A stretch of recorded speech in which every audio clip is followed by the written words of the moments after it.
crane wings and monk's fists, Japanese karate style, white crane derived kata for advanced training. Some of the kata, our formal exercises of karate, can be traced directly to China, to specifically Chinese styles of kung fu, especially the white crane systems of China's Fujian province and the older monk fist style of the so-called southern Shaolin temple. Nothing can be proved for certain, and no one is exactly sure of their original origin, but these few kata provide a window into the original source material of Okinawan and Japanese karate. What we do know is that one of the Chinese responsible for keeping the Chinese aspect of karate alive was the tea merchant from Fujian province named Wu, better known as Gokenki. Gokenki taught several Okinawans, including Mabuni Kinwa, during the 1920s and 1930s. These were more like exchange practices than master-student trainings, but nonetheless, several kata still practiced by some karate styles are said to have come from Gokenki. These include Hakucho, Papuren, Nipaipo, and Ryusan. Another Chinese teacher who influenced the developing Okinawan karate of the early 20th century was known in Japanese as Shushiwa. Among other things, he is said to have been a tiger kung fu practitioner and taught Kombon Uechi, founder of the popular Okinawan karate style of Uechi-ryu. Shu is also figured in the lineage of the chicken fist, or golden chicken style of kung fu that looks curiously like some of the white crane form that we see in Okinawa today. Another inspiration for some kata may have been the monk fist style, on which it is said the Fujian white crane fist was originally built. When the modern karate styles were formalized in the 1930s, each school or style had to declare their list of kata, their curriculum. This often meant that each leader chose a set of kata that they specialized in or represented what they personally wanted to preserve, not necessarily, however, what they knew totally. Much of the overtly Chinese kata, those forms that had not been changed over time by and into native Okinawan te, were most often absent from the curricula of the newly emerged styles. Even though some of the masters who had formed the styles, such as Miyagi and possibly Hanashiro, had trained directly with Gokenki or other Chinese experts. In Japan, the new styles were even more removed from Chinese roots. But Mabuni Kinwa, founder of Shito-ryu, did retain some simplified forms of a few Chinese kata. A short version of Nipaipo from the Chinese Neipai, or Babu, became part of his official curriculum. Two other kata, Hakucho and paipuren, though simplified, were also taught to a few of his students. On this tape, we will examine the rare forms known as Hakucho, Papuren, also pronounced paipuren, and Wando, pronounced Wanduan in the original Okinawan dialect.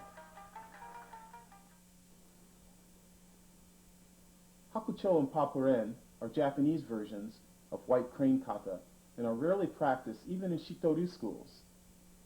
There are several distinct versions of each, but the distinctions are really unimportant.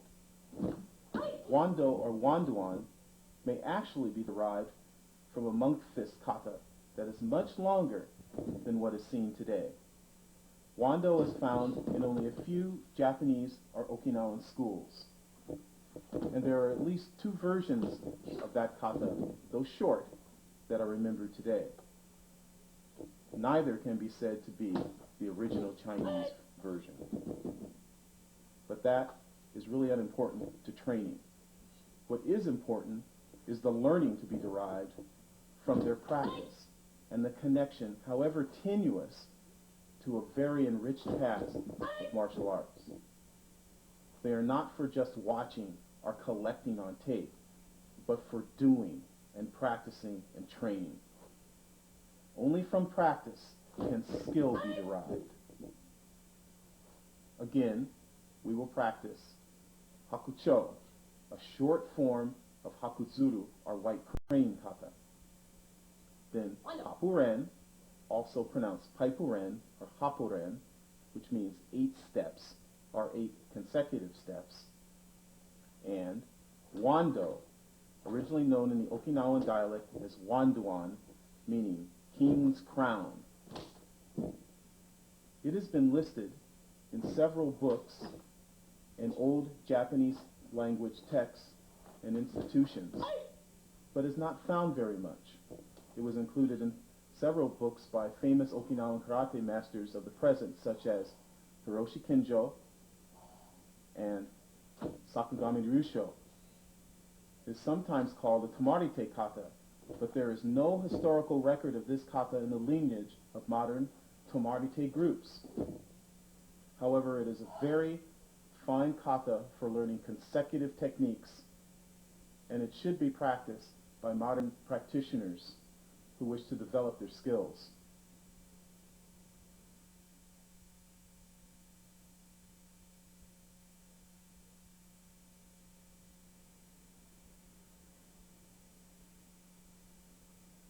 Hakucho!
going to show you now is the bunkai, or analysis and explanation of the various movements of the kata.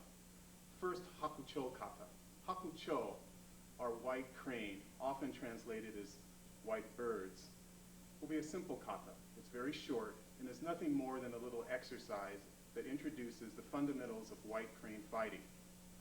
Even though in karate today we don't emphasize the Chinese principles of the white crane art, it is very important that you at least understand what the background is. The principles are the four imperial principles, as they're called, of white crane boxing are swallow, spit, float, sink. All the principles of their fighting techniques are incorporated into those four general, imperial as they're called, techniques or principles. We're going to show you the bunkai with all of those things in mind. But remember, Hakucho is a derivative kata. It comes down to us from some former, very long white crane or hakuzuru kata. Today we have this little exercise that's practiced by many Shito-ryu practitioners, but not all, and a few other people. Hakucho is an exercise that should be used as a beginning fundamental form for white crane fighting.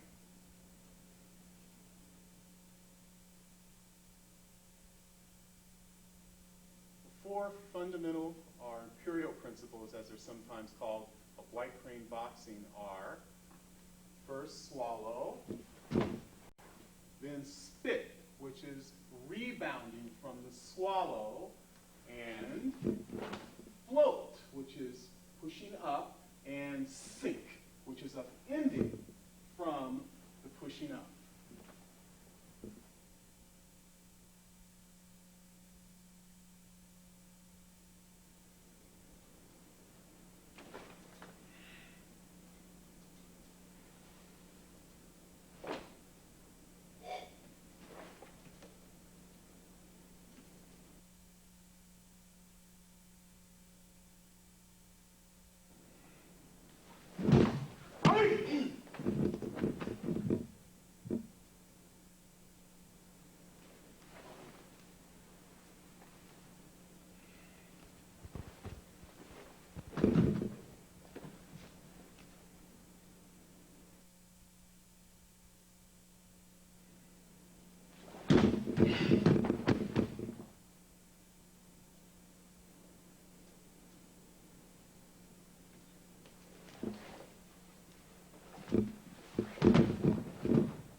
Papuren.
also pronounced paipuren or even happuren, means 8 steps, or something like 8 consecutive steps.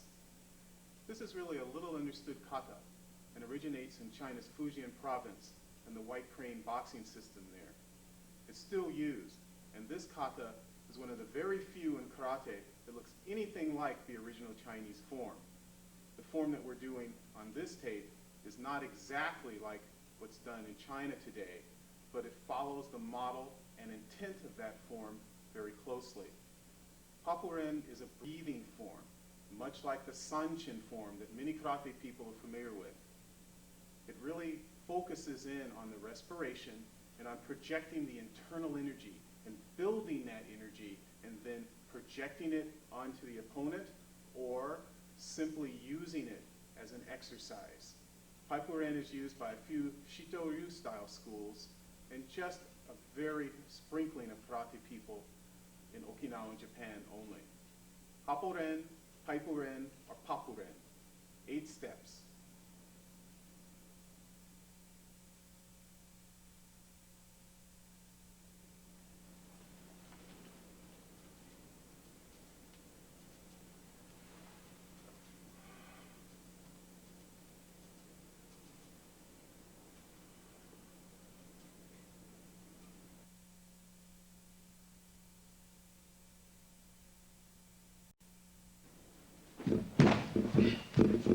Hey! Hey! Hey!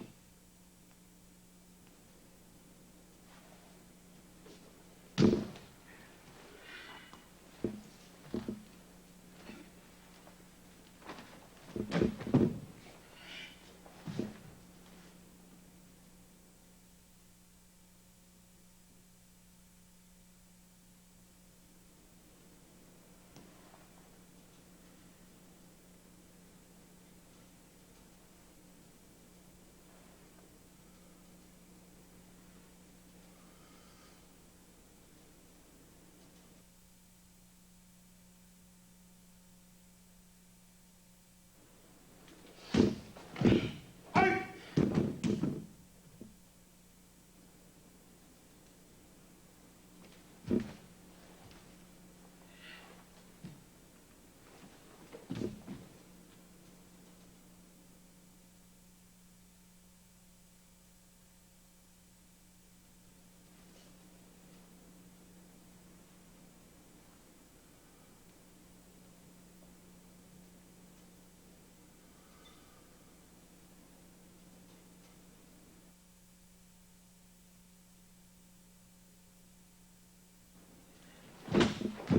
Hey!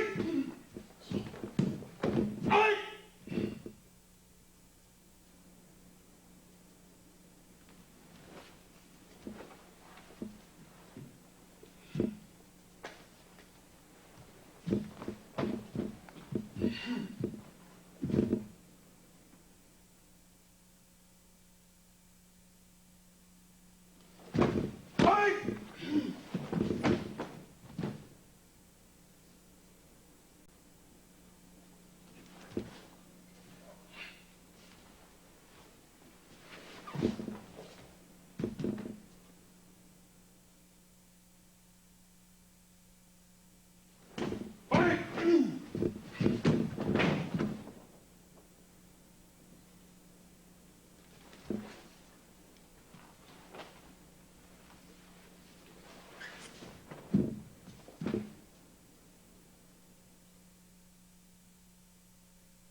Wando, originally pronounced Wanduan, means the way of the king. That name may not have any special meaning today, but it's an Okinawan kata that has a very interesting background. It's hard to say where it really came from. It may have originated in the monk fist boxing of China or in the right crane fist boxing styles of Fujian province. Whatever it came from, or wherever it came from, this kata is very rare and isn't practiced by very many people today. It's not associated with many real karate styles today, or really associated with organized systems that we know today, but it is on many lists in old textbooks of karate and on lists of various organizations. However, it's really not practiced that much. It has a lot to offer, it's not very long, and it stresses consecutive combinations, Wando or Wanduan. It also has a very long original form. This isn't the original form. This is a modern Okinawan and Japanese version that we will show you this time.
The Martial Source, in conjunction with the United States Kobudo Association, presents Okinawan Kobudo, Karate Weapons Practice.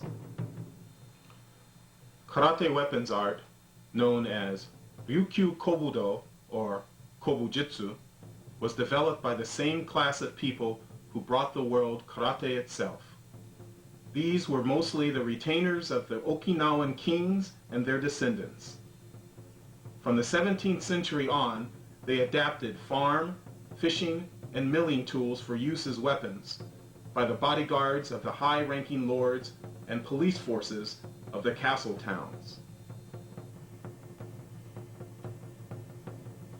Oshiro no kon.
On the Secrets of Kobudo Volume 2, we will learn the Tsunekake no Kon basic bow kata, the Tenryu no Kon developmental bow kata, and Chatanyara no Kon, a highly advanced and florid bow kata, and also the Aka no Sai, a form that specializes in the double flipping techniques.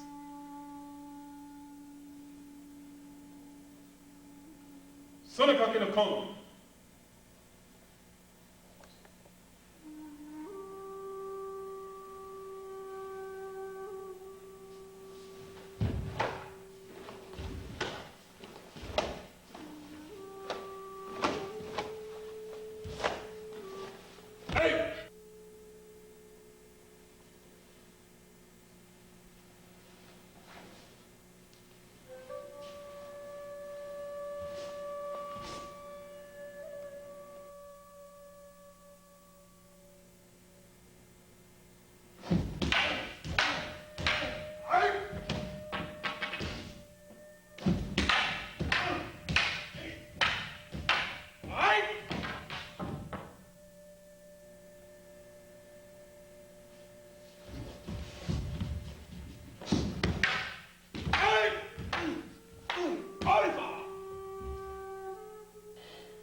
In the Secrets of Kobudo Volume 3, we will show the Tawada no Sai, a kata that has come down in many versions from the man known as Tawada Meganto Peichin, a very strong and famous exponent of the Sai in Old Okinawa. Then we will show Yunigawa no Kon, also known as Yonekawa no Kon, a very unique bow kata that teaches the power side as the left side. Then the Chikin no Kon, a kata from Nishihara village that comes down to us from Chikin, a very famous and strong exponent of the bow and eku from many years ago. And the Yaragwa no Tonfa, a kata that teaches the use of the tonfa from the opposite or reverse side using the handles in a hammer-like motion.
On the Secrets of Kobudo, Volume 4, we will explore 4 new kata. First, Nicho Nunchaku no kata, a rare kata from Okinawa that emphasizes the use of 2 nunchaku, 1 in each hand.